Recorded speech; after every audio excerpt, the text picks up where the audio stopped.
দর্শক বন্ধু, আশা করি সবাই ভালো আছেন। হস্তরেখা বিচার, বাস্তু, এই যে বিভিন্ন বৈদিক জ্যোতিষী তত্ত্ব আপনার সামনে তুলে ধরছি। নিজের বাড়িতে বসে নিজের সন্তানদের দেখুন, নিজেরাই নিজের হাতকে মিলান, নিজের জন্ম কুণ্ডলী খুলে দেখুন। এখন বাড়িতে বসে নিজের ছক কি করে জানবেন, আমি প্রথমে একটা পদ্ধতি জানাচ্ছি। পদ্ধতিটা হলো অনেক রকমের আগে দিয়েছি, কিন্তু প্রথম না, এটা অনেক রকমের পদ্ধতি দিয়েছি। একটি আমি ছক দেখাবো, যে ছক বিচারের কিছু কৌশল বা কিছু খনার বচনের তত্ত্ব।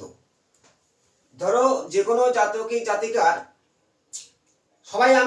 সবাই চাই যে আমরা চাকরি পাবো, ভালো গাড়ি বাড়ি করবো, রাজভোগ করবো, মানে রাজার মতো চলবো। তার কারণ গ্রহরা যেমন আপনার জন্ম ছকে বসে আছে তেমন আপনার ঘটবে। তার কিছু অশুভ গ্রহ, শত্রু গ্রহ, উচ্চস্থ নিচস্থ, এর বিভিন্ন ফলাফল আছে। তার ক্যালকুলেশন করে আমরা তার প্রতিকার বলি, তার ক্রিয়াকার্য বলি। সিম্পল নিজের ঘরে বসে দেখুন, যেই 12টা ঘর, 12টা কালপুরুষের 12টা ঘর, 12টা ভাব, 12টা রাশি, 12টা লগ্ন। আপনার লগ্ন যেখানে থাক সেটা আপনার লগ্ন হবে। আমি মেষ লগ্ন থেকে প্রায় ভিডিওতে বোঝাই। আমরা লগ্ন থেকে এখানে লগটা থাকে, কারণ কর্কট লগ্ন হবে। এখানে থাকলে তো হচ্ছে সিংহ লগ্ন হবে। এইভাবে আপনার লগ্ন ঘুরে ঘুরে যাবে।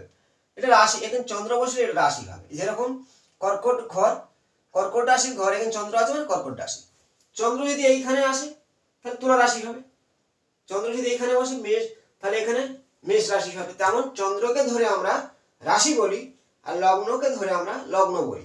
লগ্ন সূর্যর একটা দাগি অংশ, মানে 2 ঘন্টা অন্তরে লগ্ন চেঞ্জ হয় সূর্যকে ধরে। আর চন্দ্র 2.5 দিন থাকে, তাই চন্দ্র হচ্ছে কি আমাদের রাশি। যে কোনো ছকে আমি প্রথমে একটু খনার বচনের সম্পর্কে বলি। দেখো, খনার বচন কিছু তত্ত্ব দেওয়া আছে। 4 সাগরে গ্রহের মেলা, তার সঙ্গে করো না হেলা ফেলা। এটা হচ্ছে বাক্য, মানে কোনো জাতকে যে 4 সাগরে গ্রহের মেলা, তার সঙ্গে করো না হেলা ফেলা। অত কারণ সে রাজার মতো। লগ্নে যার কেতু, পরের ধনে বাঁধে সেতু। লগ্নে শনি, কেমনে তা গুণী।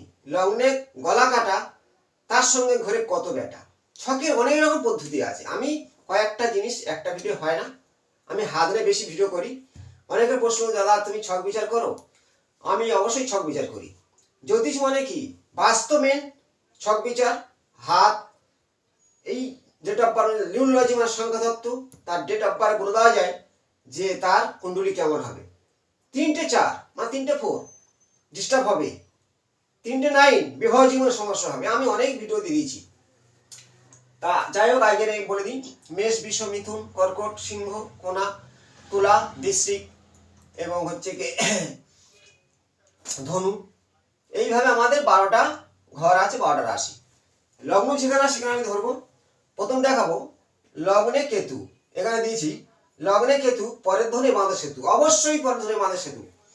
কিন্তু লগ্নে কেতু থাকলে আমরা সপ্তমে রাহু চলে আসবে। এর একটা বিকল্প নেগেটিভ আছে। কেন? রাহু কেতু মোট 360 ডিগ্রি, প্রত্যেক ঘরে 30 ডিগ্রি করে। এরা স্বসপ্তমে থাকে, সোজাসুজি।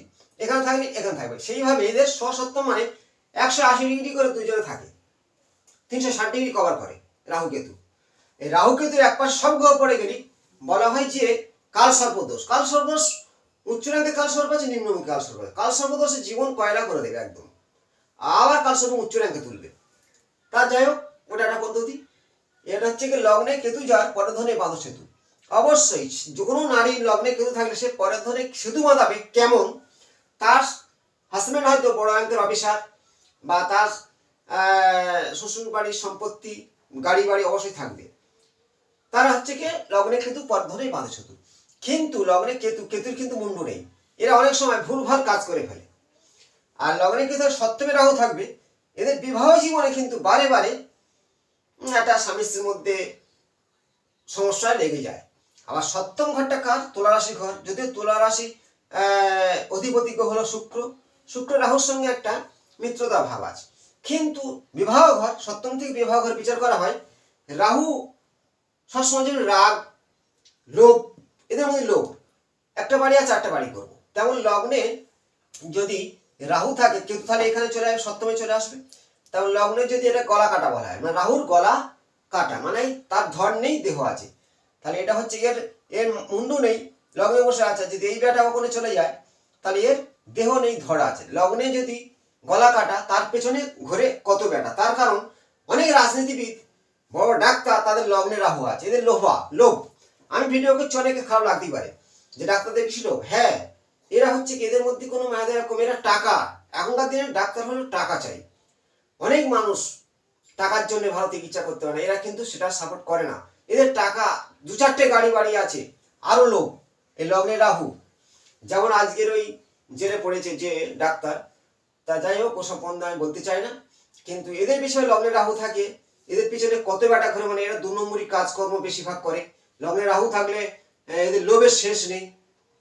এরা হচ্ছে কি ভালো মানুষ হয় না। লগ্নে কেতু থাকলে কিন্তু ভালো হয়, হয়তো বিবাহ জীবন ক্ষতি, এদের অর্থ থাকে না বেশি দিন, এদের অর্থ সবসময় খরচ হয়ে যায়। এই সপ্তমে রাহু, লগ্নে কেতু, এটা আমি বোঝালাম। লগ্নে কেতু, পরের ধনে বাঁধে সেতু। এবার বোঝাবো যে 4 সাগরে গ্রহের মেলা, তার সঙ্গে কোনো হেলা ফেলা, এটা হচ্ছে খনার একটা শ্লোক। তার প্রমাণ কি? ধরো লগ্ন 1, তাহলে 1, 4, 7, 10। দেখো 1 নম্বর, 4 নম্বর, 7 নম্বর এবং 10 নম্বর। 1, 4, 7, 10, এই 4টে কেন্দ্র বলা হয়। কেন্দ্রে যদিও পাপগ্রহ আছে, যদি এই কেন্দ্রে কিন্তু বৃহস্পতি আসতো লগ্নে, সপ্তমে ধরো তোমার বুধ আসতো, বা বুধের সঙ্গে রবি থাকে বেশিরভাগ, বুধ না এসে আবার যদি এখানে বৃহস্পতি, এখানে মঙ্গল থাকতো, আবার অন্য সমস্যা হবে। কিন্তু 4 সাগরে গ্রহণ মেলা, কারণটা হলো কি, ধরো এখানে লগ্ন 1, এখানে কেতু আছে, থাকতেই পারে, সবার সব শুভ গ্রহ সব 4টে কেন্দ্রে থাকবে তার কোনো মানে নেই। তাহলে এখানে লগ্নে কেতু আছে, 1 নম্বর কেন্দ্র। 4 নম্বর কেন্দ্র, এই 4 নম্বর কেন্দ্রে চন্দ্র বসে আছে, সপ্তম ঘরে রাহু বসে আছে, এটা হলো একটা কেন্দ্র। আর 10 নম্বর কেন্দ্র, এটা হলো কর্মের ঘর, এখানে দেখো বৃহস্পতি বসে আছে।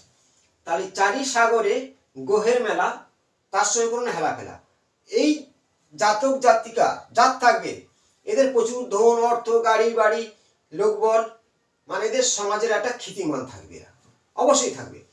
এবার দেখো চন্দ্র বৃহস্পতির একটা দৃষ্টি বিনিময় হচ্ছে, এই যে চন্দ্র বৃহস্পতির একটা দৃষ্টি বিনিময় হচ্ছে, চন্দ্র বৃহস্পতির দৃষ্টি বিনিময় হচ্ছে, এটা হলো গজ কেশরী যোগ, সপ্তম দৃষ্টি প্রত্যেকটা ঘোর আছে।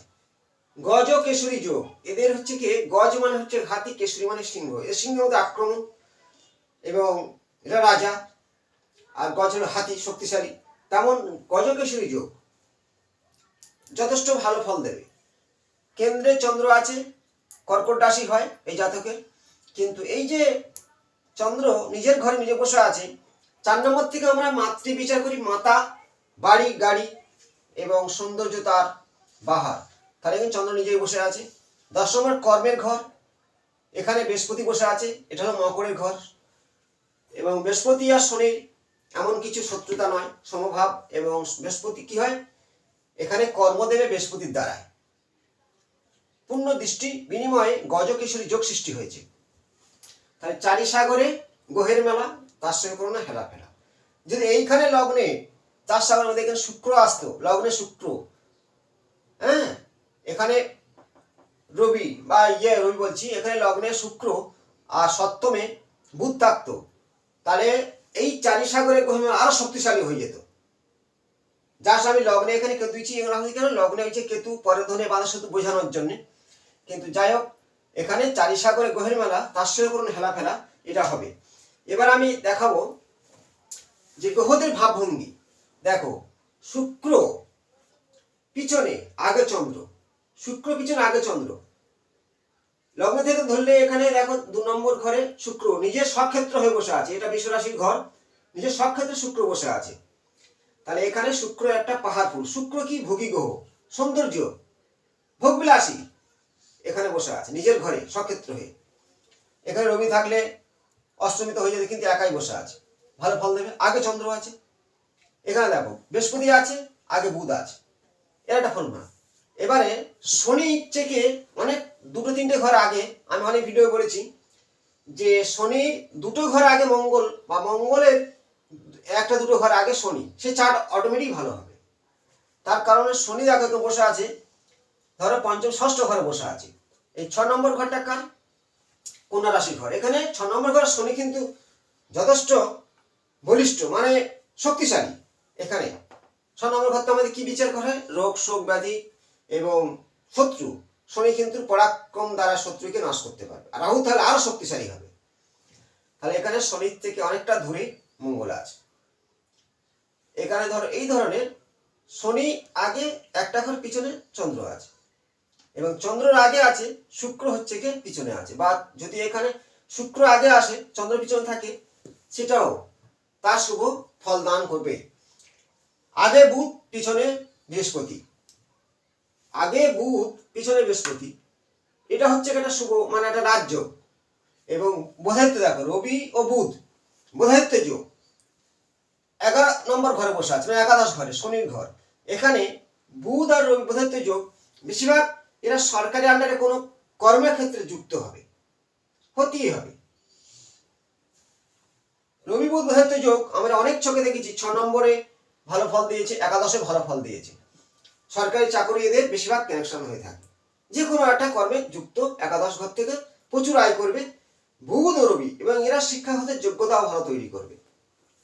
কিন্তু যদি এখানে পাপক গ্রহ দৃষ্টি পড়তো, তাহলে পড়ছে কি শনি আছে 1 2 3 4 5 6 7, এখানে 7 নম্বর শনির দৃষ্টি আছে, কিন্তু পাপক গ্রহ দৃষ্টি নেই, তার কারণে বোধায়িত্ব যোগটা তৈরি হয়েছে। আর যদি শনির দৃষ্টি পড়তো অনেকটা কমে যেত, রাহু দৃষ্টি পড়লে বোধায়িত্ব নষ্ট হয়ে যেত। তেমনই ভালো ফল বোধায়িত্ব যোগ। তা এই ধরনের কোনো রকম যে আপনার যে কোনো সন্তানের ছকে যদি বোধায়িত্ব যোগ একাদশ ঘরে, 10 নম্বর ঘরে বা পঞ্চম ঘরে এবং লগ্নে থাকলে আপনার সন্তান বা ভাগ্যের 9 নম্বর ঘরে আসবে, বোধায়িত্ব যোগ সৃষ্টি হবে। কিন্তু যদি পাপক গ্রহ দৃষ্টি হয়, পাপক গ্রহকে রাহু, কেতু, শনি, তাহলে কিন্তু বোধায়িত্ব যোগকে নষ্ট করে দেবে। তাহলে এই ধরনের 4 সাগরে গ্রহের মেলা, তার সঙ্গে কোনো হেলাফেলা বোঝাচ্ছি কেন, এরা হচ্ছে কি যথেষ্ট। যেমন মঙ্গল দেখো 9 নম্বর ঘরে বসে আছে, এটা হলো ধনু রাশির ঘর। তাহলে বৃহস্পতির সঙ্গে মঙ্গলের মিত্রতা আছে, এখানে ভাগ্যের ঘর, এখানে সেই মঙ্গল যথেষ্ট পাওয়ারফুল ভাবে তাকে, মানে ভাগ্যের ঘর তো, ভূমিপুত্র মঙ্গল এবং দেবগুরু বৃহস্পতির ঘর, ওটা এখানে ভালো ফল দান করবে তার মেডিকেল লাইনে। এবং যথেষ্ট মঙ্গলের একটি ঘর আগে বৃহস্পতি, এই ধরনের কোনো ছকে থাকলে আপনার তাহলে ভালো ফল দান করবে। কিন্তু নেগেটিভ হওয়ার কিছু কারণ আছে। দেখো লগ্নে ক্ষেত্রে হয়তো পদ্মানি মাসুতি বলেছি যে রাহু ডিস্টার্ব তো অবশ্যই করবে। যদি এই মঙ্গল রাহুর সাথে যুক্ত হতো, রাহু আর মঙ্গল সপ্তমে থাকতো, বিবাহ জীবনে অনেকটা সমস্যা দেবে। বা শনি এসে রাহুর সাথে যুক্ত সপ্তম ঘরে, খুব লেটে বিয়ে হবে, খুব লেটে বিয়ে হবে, কিন্তু শিক্ষকতার যোগ্যতা শনি দেবে সপ্তম ঘর থেকে। তাহলে শনি এখানে সপ্তম ঘরে আমাদের বিবাহ জীবনকে গণনা করা হয়। যেমন এই ভাবটা দেখো, লগ্ন সেই ব্যক্তি কেমন, লগ্নে কেতু পরধনে বাঁধে সেতু, কিন্তু লগ্নে কেতু থাকলে কি হবে, এরা হচ্ছে কি কাজ করে কি করে না করে মাথা মুন্ডু নেই, এরা একটু অলস প্রকৃতি হয়ে থাকে। এটা হলো মেষ রাশির ঘর। কিন্তু অর্থ থাকবে, সোনাদানা থাকবে, বাড়ি গাড়ি থাকবে, বিবাহ জীবন কি সমস্যা হবেই। কিন্তু এই লগ্নে যদি বুধ থাকে, বা বুধ থাকলে মারাত্মক বুদ্ধিমান, কিন্তু মেষের ঘর তো অনেকটা কম হবে। মেষ ছাড়া যদি কর্কট রাশির ঘরটা লগ্ন হয়, সেই বুধ অনেকটা পাহাড়গুলো হবে। তেমনি ঘর ভাব ভাব বিচার, মানে কোন ঘরে কোন গ্রহ বসে আছে, কার মিত্র কে, তেমনি তার ফল দান করে থাকবে। আমি সিম্পল একটা ছক তুলে ধরলাম যে আপনার সামনে, যে মিলান, যে 4 সাগরে গ্রহের মেলা, তার সঙ্গে করো না হেলাফেলা। লগ্নে কেতু পরধনে বাঁধে সেতু, এবং এই যে 4টে কেন্দ্র, মানে কি 4 সাগর, মানে সরলভাবে বলছি এটা হলো একটা কেন্দ্র, একটা ঘর সাগর, 4 নম্বর ঘর এটা একটা কেন্দ্র সাগর, এবং 10 নম্বর আর 7 নম্বর, 1 4 7 10 কেন্দ্র বলা হয় 4 সাগর। 4টে সাগর, মানে এখানে যদি চন্দ্র, বৃহস্পতি, বুধ, শুক্র, এই 4টে কেন্দ্রের মধ্যে 3টে কেন্দ্র থাকে, আপনার চার্ট যথেষ্ট ভালো হবে। হরস্কোপ, দাম্পত্য জীবনে রাজযোগ সৃষ্টি হবে। এটা এক ধরনের রাজযোগ, এমনকি মহারাজযোগ বলা হয়। কিন্তু সবার কিন্তু থাকে না যে মঙ্গল এখানে আছে ভাগ্যের ঘরে, 10 নম্বরের ঘরে হচ্ছে বৃহস্পতি আছে, একাদশে বোধায়িত্ব যোগ সৃষ্টি করেছে, এ ধরনের হয় না। খুব কম হয়। বেশিরভাগ ক্ষেত্রে রাহু বুধ, তার সাথে রাহু চলে যেতে পারে, কেতু চলে যেতে পারে, বুধের নষ্ট হয়ে যায়।